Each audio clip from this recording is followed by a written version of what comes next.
विधान भवनामध्ये भास्कर जाधव बोलतायत, आपण थेट जाऊयात. त्यांना कसे मिळतील याचा जास्तीत विचार करावा. मी माझ्या संपूर्ण राजकीय जीवनामध्ये या सभागृहातून कुठल्याच मंत्र्यावर वैयक्तिक आरोप केलेले नाहीत.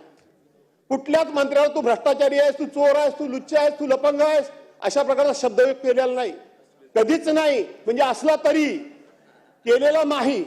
मी माझ्या वैयक्तिक कुठल्याही गोष्टी करता सभागृहाचा वापर कधीच करून घेत नाही.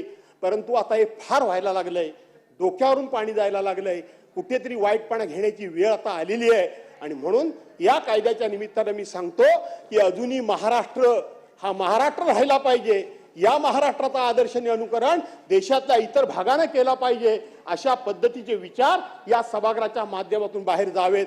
न पेक्षा आता या सभागृहाचा वापर, अध्यक्ष महोदय 2 मिनिटं, या सभागृहाचा वापर वैयक्तिक हिशेब चुकते करण्याकरता व्हायला लागलाय.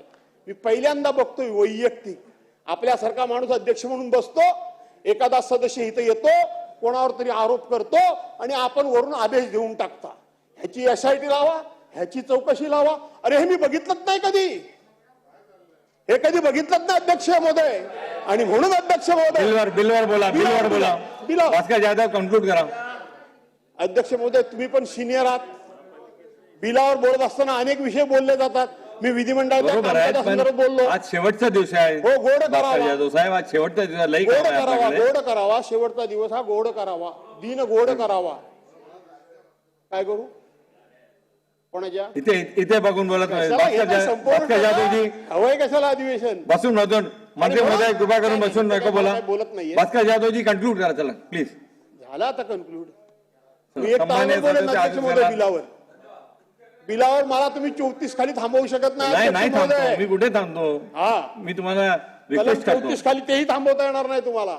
आणि म्हणून अध्यक्ष महोदय मुद्दा एवढाच आहे, विधेयक फार मोठं नाहीये, पण या विधेयकाच्या माध्यमातून विधिमंडळाच्या कामकाजाकडून काय अपेक्षा आहेत महाराष्ट्राच्या हे मी मांडण्याचा प्रयत्न केला. वाईट वाटायचं काही कारण नाही, परंतु सभागृहाला अकॅडमिक डिस्कशन आवडतच नाहीये. अकॅडमिक डिस्कशन नको. एकमेकाचे हेवे देवे काढले, एकमेकाचा सूड उगवला, सरकारी यंत्रणा त्याच्या विरोधात कशी वापरली. अरे काय चाललंय काय या महाराष्ट्रामध्ये. आणि म्हणून अकॅडमिक डिस्कशनच्या संधीच मिळत नाही. आणि म्हणून या विधेयकाच्या माध्यमातून मी सांगितलं. आणि म्हणून मंत्री महोदय आम्ही काय तुम्हाला हे विधेयक मागे घ्या वगैरे सांगणार नाही. याच्यात काय नवीन काय नाहीच आहे. 2015, 2017, 2019, 2022 तुम्हीच सांगितलं. त्याच्यामध्ये 2024 फक्त एका मिनिटापूर्वी हे इंट्रोड्यूस करायचं आणि 1 मिनिटामध्ये त्याला मंजुरी घ्यायची. एवढी अर्जन्सी काय, घाई काय, त्याच्यातून मागचे अनुभव काय हे जर सांगितलं असतं तर अधिक बरं झालं असतं. परंतु मी एवढंच सांगतो की लोकप्रतिनिधींचे हक्क दिवसागणिक कमी करू नका. लोकप्रतिनिधींचे हक्क दिवसागणिक जेवढे कमी कराल तेवढी लोकशाही अडचणीत येईल, तेवढं प्रशासन मुजोर होईल. ते होऊ देऊ नका एवढी विनंती करतो. आणि या ठिकाणी काय विरोध करायला मी सुरुवातीला बोललो, पण विरोध करून काय फायदा नाही आणि पाठिंबा देऊन काय पाठिंब्याची काही गरज नाही. कारण विरोध करायचा असता तर 1 मिनिटापूर्वी आला असतं कशाला, 1 मिनिट मंजुरी झालं असतं कसं. पण भविष्यामध्ये हे कायदे मंडळ आहे, इथं कायदे करण्याकरता म्हणून जास्त वेळ दिला जावा अशी अपेक्षा व्यक्त करून थांबतो. धन्यवाद. जय महाराष्ट्र.